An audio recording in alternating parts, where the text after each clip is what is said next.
Okay, so this is really the last mat exercise for the arm.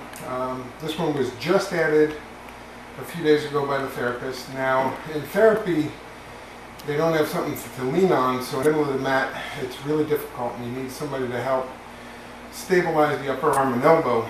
But I've kind of discovered that if I just do it against couch, that holds my elbow pretty much in place where it needs to be, so that I can isolate and really exercise, the muscles that are intended. And the idea is to keep the elbow out of 90 degrees and to use those external rotators to rotate the arm upward. Now, when I did that in therapy, I could not get it all the way on my own. I needed assistance. And already in 2 days, I'm almost able to get it entirely up there. I think we're there by myself.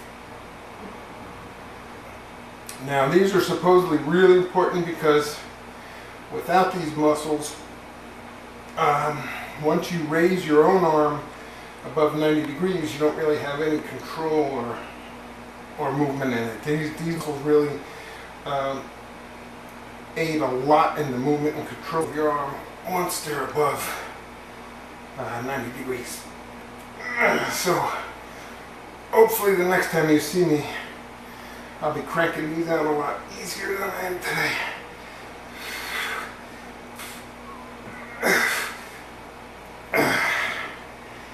That. Okay, so the other important thing that I do with the arm and the hand is, trying to work the dexterity of the hands and the fingers. Like I said, not so long ago, I really couldn't do much of anything with the hand. It still tends to want to tighten up. And during this exercise, I do have to kind of stretch it and straighten it a few times. But as you can see, I can actually close it and make a fist. To a certain degree, I can open it, can't open it quite as easily as I'd like to, and that's all part of the whole clenching thing. Once it clenches, it doesn't want to unclench. So what I do here is I bought these little blocks because they're a nice size, they're lightweight, and they allow me to really focus on the grasping and releasing functions of the fingers. So I usually start out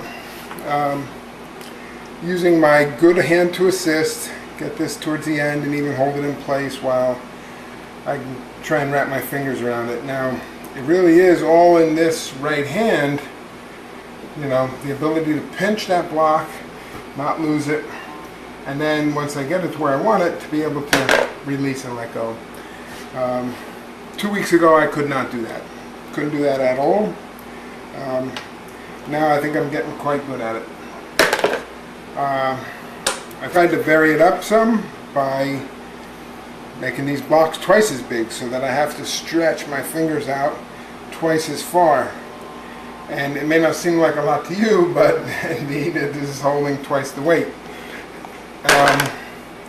And then I even try sometimes to try and grab two of them this way, which takes a little more dexterity and control because you've got to be right over the gap, the pinch between the two.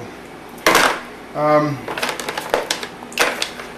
try to do, and this is again the therapist really riding my butt and making me do things as hard as possible. So if we stay out here now, try and do some without using the left hand for assistance. So, my right hand, not all that dexterous, but at least I can use it as a club, if you will, to just push things around. And then move that bucket away further so that I really have to stretch. And now I can't move my feet, so that's getting me to shift some weight down to my bad leg and to really stretch the arm out a little further. So now you're starting to see a little more arm involvement in this whole exercise, not just the hand. So it takes time, and And, you know, I gotta be patient with it. I can't be in a hurry like I usually am. That right there, I think, is probably the best I've ever done. I've never really been able to reach it out quite that far. That's pretty cool. I'll do one more. I don't necessarily think you have to tape all of this. I'll come back and finish this exercise later. So, that's the primary, you know, specific exercise I do for hand dexterity.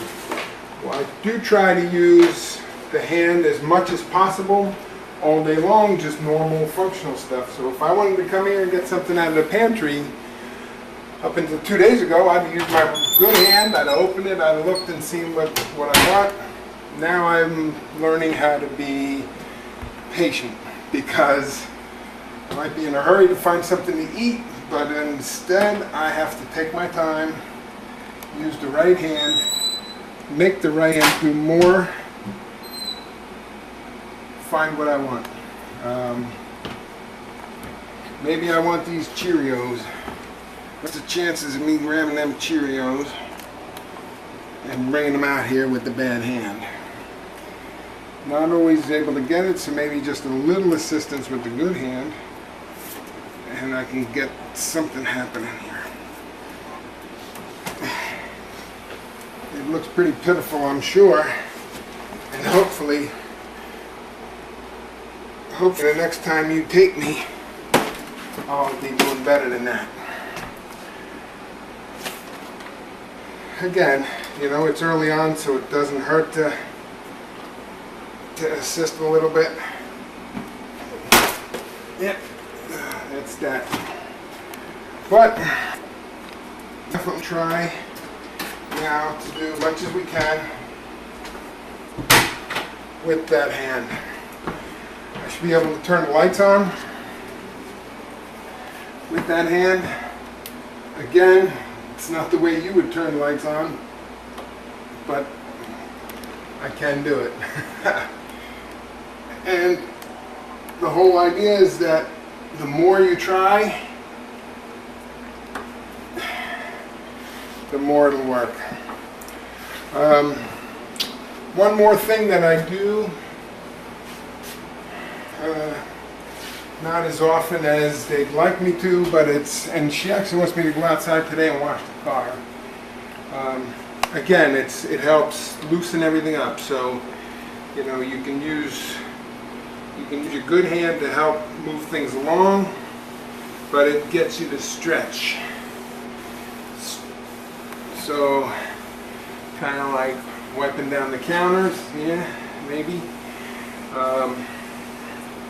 But now when we go out, now that's how I started. Now the idea is to go out and wash the car. Well, on the car it's not all flat and horizontal. Now you have some vertical surfaces. And again, these fingers want to curl. Sometimes you just can't fight it, you just let them curl. So now you're getting different motion by working vertically this way.